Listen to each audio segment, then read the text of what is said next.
Welcome, people, to a Buds Showdown. I am your host today, Mr. Tommy Fresh. You are all still my buds. We got a killer match today of some Ice Queen versus Dorinthea. Pat versus Greg. You know Pat from the Combat Chain. Greg is the wonderful producer at Fresh and Buds, my podcast, which, if you have not listened to, give it a little look. I'm totally going into this game blind. I'm just going right into the gameplay. I'm going to commentate however I see fit, and we'll see how it goes. But without further ado, let's get right into it. Alrighty. So we got Greg on Iyslander, Pat on Dorinthea. This is a interesting matchup, right? So we don't see this a lot, but I think we're going to see a lot more than you would initially expect post Prism. Greg starting here with the Coronet Peak activation. Pat very quick to pitch.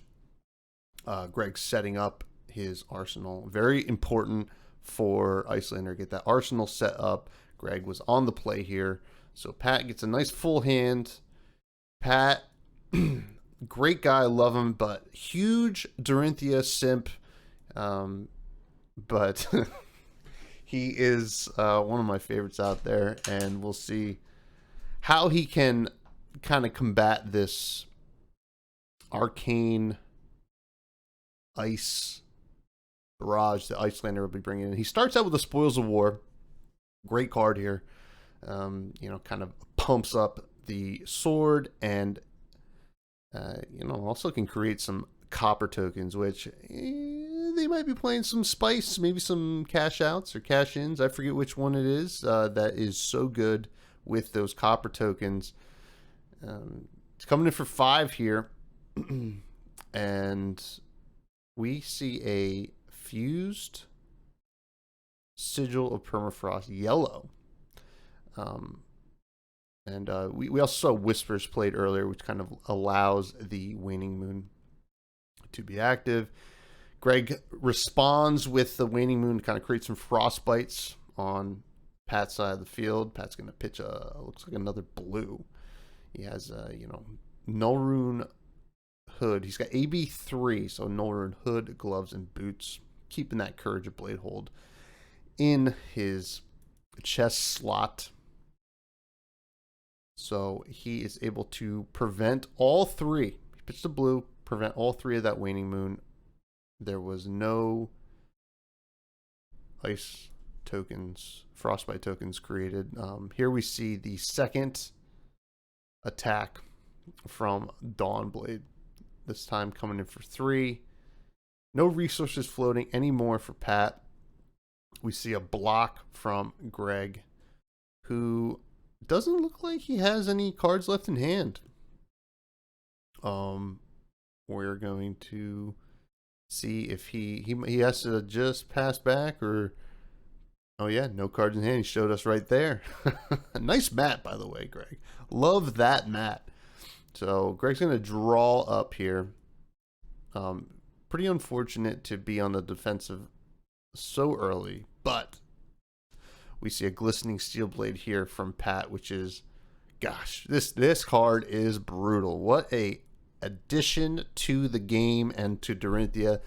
That Glistening Steel Blade came from the wonderful Classic Battles pack, which did not give Brute a lot, but love to give Dorinthea some love. Here we have, what is that, Encase? Blocking? Okay, Encase was blocking there. And we get a little pump, Out for Blood. And then an Oasis Respite.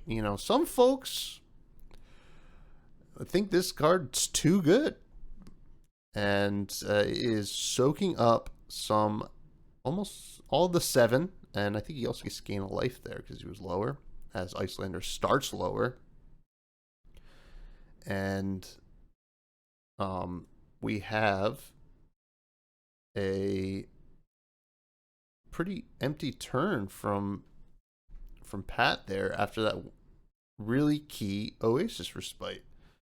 And Greg also gets to have one card in hand, can arsenal it, set up a nice little turn for himself coming up. He's going to arsenal and pass right back to Pat, who does also have an arsenal, but it is a little scary for Dorinthea when Iyslander can possibly just disrupt the whole turn. So here we see a Warrior's Valor, very key card for the Dorinthea deck. You know, sets up that nice go again, pumps up the sword, and we are seeing an Aether Hail at instant speed from the arsenal. I'm just knocking over pencils here, folks. Don't even worry about it. 2 Arcane coming at Pat, and he also gets a Frostbite. He does have 2 resources floating. He is right now, looks like he took the 2 Arcane. And now he's taking those 2 resources to play the Dawnblade and pay for the Frostbite as well. So the Dawnblade's coming in for 6 with go again if it hits, and it looks like it hits. So I guess the key here is Greg to play defensive enough that he can kind of prevent any kind of counters being put on. So he's going to block 5 here with the Ironhide gloves and or arms. I forget what they are. The gauntlet. Sorry. And he blocks 5. Pat does not have anything to respond there. And looks like we're just going to draw up no arsenal this time. Gosh, that full art. Oh, wait, he did have something. Look at that. He's going to play the Coronet Peak. Now, the Coronet Peak is going to do some serious work in this matchup because, gosh, Dorinthea really, really wants as many cards as she can possibly get. And Greg was able to arsenal as well. Next, we have an Erase Face. This is interesting coming from Dorinthea. Erase Face has some implications for Iyslander. We see a Winter's Bite come here out of Arsenal, create 1 Frostbite, and we're also going to see an Oasis Respite, which will soak up 4 of the damage. See if he's blocking. No, he's not going to block anymore. He does have the ability to Waning Moon now. For Iyslander, Erase Face doesn't matter as much as you'd think because typically they can just arsenal, pass back, the Erase Face effect goes away. Greg here goes to 28. Pat is down to 35. And that's got to be it for Pat on this turn. Put that Erase Face away there, Patrick, and pass it on back to Greg. That Frostbite goes away. Not sure what's in Greg's hand, if anything. If he has the ability to arsenal, we will find out. Pat drawing up his 4. He did have cards in his hand. A Coronet Peak activation. God, you love to see it. Interesting he's pitching the Insidious Chill here. Maybe he has another, or maybe he's trying to set something else up. Insidious Chill, obviously a very important card for the Iyslander deck. Such a great addition. Here comes a Naked Dawnblade. Now, it's always a little scary when you get the Naked Dawnblade because, well, you just don't know what they have in their hand. Ooh, you get a little Frost Hex out there. Give them a Frostbite, and they get the Frost Hex now. Frost Hex has the ability to really put in some work in this matchup. In any matchup. Just destroy a deck. Did you guys hear that? Oh, another Oasis Respite. That's the 3rd one. This card continuing to completely soak up damage. Dawnblade is not getting a second counter anytime soon. A little stroke of foresight. Maybe it is. Look at that. Stroke of foresight. Classic. Welcome to Wraith card. Waning Moon coming in for 3. It's pretty good. Waning Moon, such a powerful card. At face value, it can be tough to evaluate, but man, it is the bread and butter of this deck. And Dawnblade finally gets that counter. Dawnblade is now a swinging for 4. Looks like Greg has 1 card in hand. I'm wondering if he's going to just Arsenal. I imagine that is probably the play. No, what's the Coronet Peak? You know what? I don't hate this, right? Get a card out of their hand. Pat has 3 cards left. Now this gives Greg the opportunity to kind of have a reset turn where he can be very defensive, get that counter off of Dawnblade, and hopefully just reset and start attacking again. Steelblade Supremacy, the Dorinthea specialization. Wow, what a good card to play first. So this is going to buff up that Dawnblade up to 6, which is, gosh, really powerful. There's 1 resource floating. Pat has 1 card in hand. Now you wonder if, gosh, if you just want to block it out. Oof. So if it's a attack reaction for 0 or 1 in Pat's hand, things aren't so hot. I don't know if the sigil was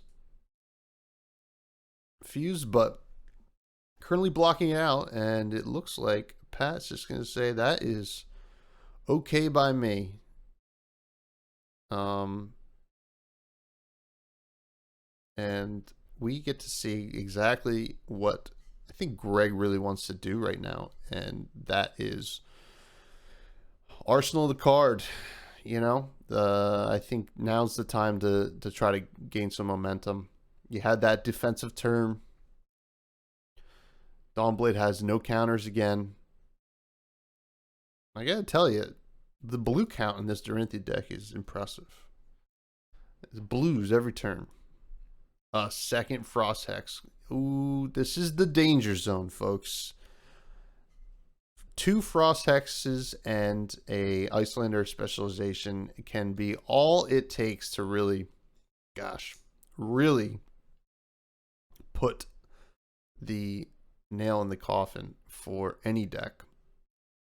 Greg chooses not to block here. We see a oh god, I already forget the card. The one that gives a go again, but if it blocks, you draw a card.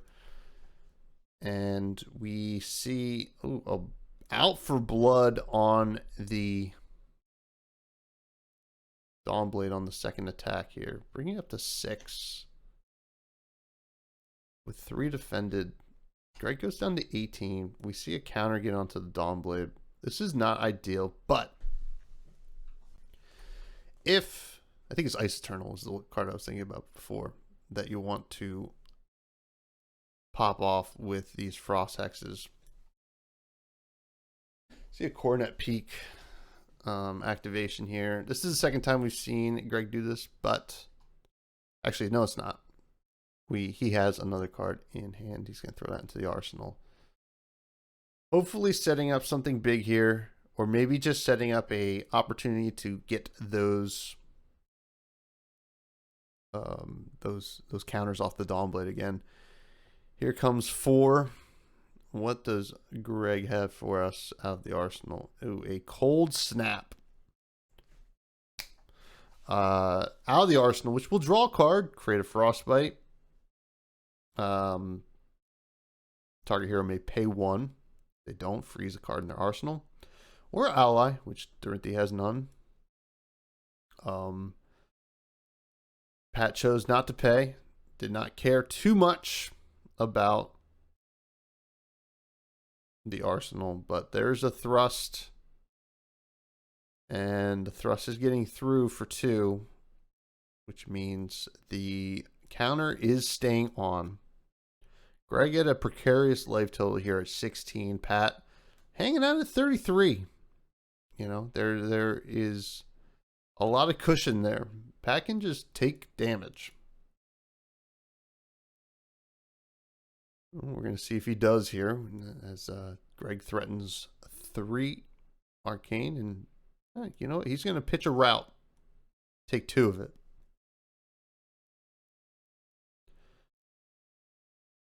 That's what I'm talking, a route. You know what I'm saying, folks? Anyway. Looks like Greg still has 2 cards in hand. The Arsenal is unfrozen. Forked Lightning. Wow, this is some spice I have not seen in this deck ever. So there's no Arsenal here. Greg's going to have to get pretty defensive.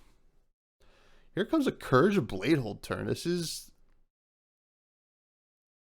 very much Pat seizing the moment. We see a Spellfire Cloak be activated. 1 floating.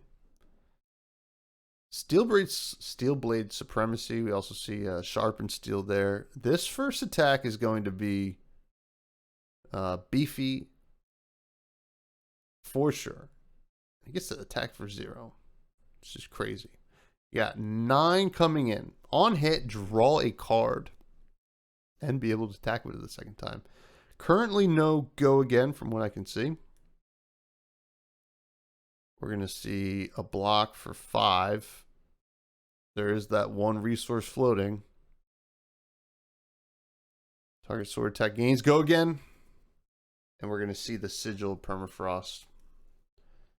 Just like they drew it up, folks. Blocking for 9, but I don't think the Dawnblade will be able to attack again unless there is a Twinning Blade. There you go, out of the Arsenal. Very strong. Very strong here. Dawnblade coming in for 8 this time, man. This is not what Greg wanted to see. I will tell you that. Yep. Pat kind of clean this up. Oh, and Greg just takes it. Greg goes down to 8. This is scary. This is not a great place to be, but I will say this is not over yet, folks. Greg does have a card. He's going to throw that into Arsenal. And I'm assuming, unless he's thinking about the peak, he might be thinking about the Coronet Peak. It's so hard to say. It depends on what that card is. If it's something that really disrupts the turn, I would say throw it into the Arsenal. Otherwise, maybe the peak might have been the way to go. But we don't have perfect knowledge here, folks. Oh, Glistening Steelblade. What a card. We see the second one. The third Frost Hex. It seems like Greg is running somewhat of a budget build here.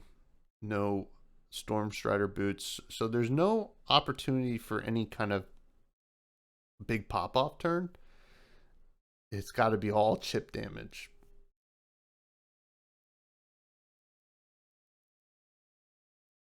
So Dawnblade is going to have to cost 2.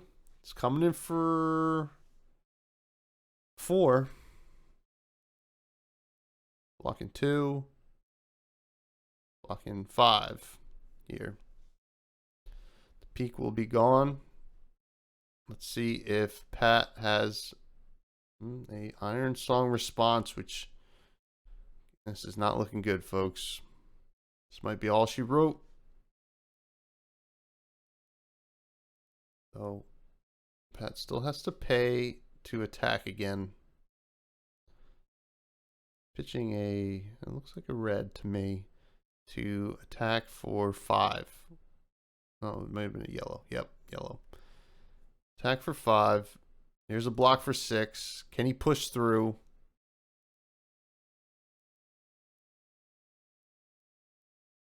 He certainly does. Oof, man. What a tough turn for Greg here. This might be all she wrote. We will see if Greg can do anything at this point. Pat merely has to draw into something that can give some reach over a all-out block, which has to be the strategy here. There goes that Cornet Peak. R.I.P. R.I.P. as they say.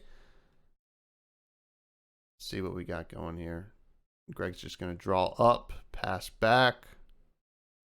Digging the clear sleeves there, Greg. And here's a Warrior's Valor. 2 cards in hand. 2 resources. One of them is probably going towards a giant Dawnblade at 10.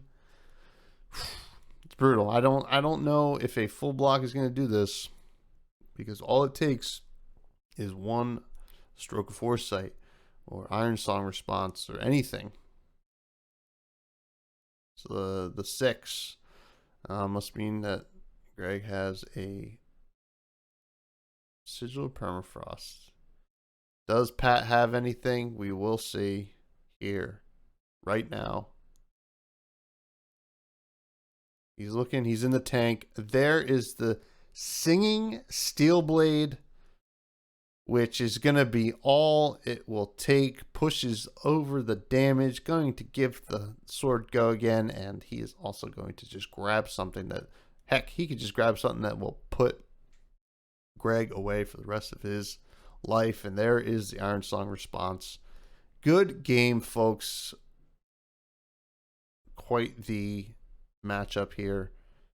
These Dorinthea decks, I will say, are scary. I do not want to run into a lot of them, but that's going to do it. Thank you all for tuning in, and until next time, see ya.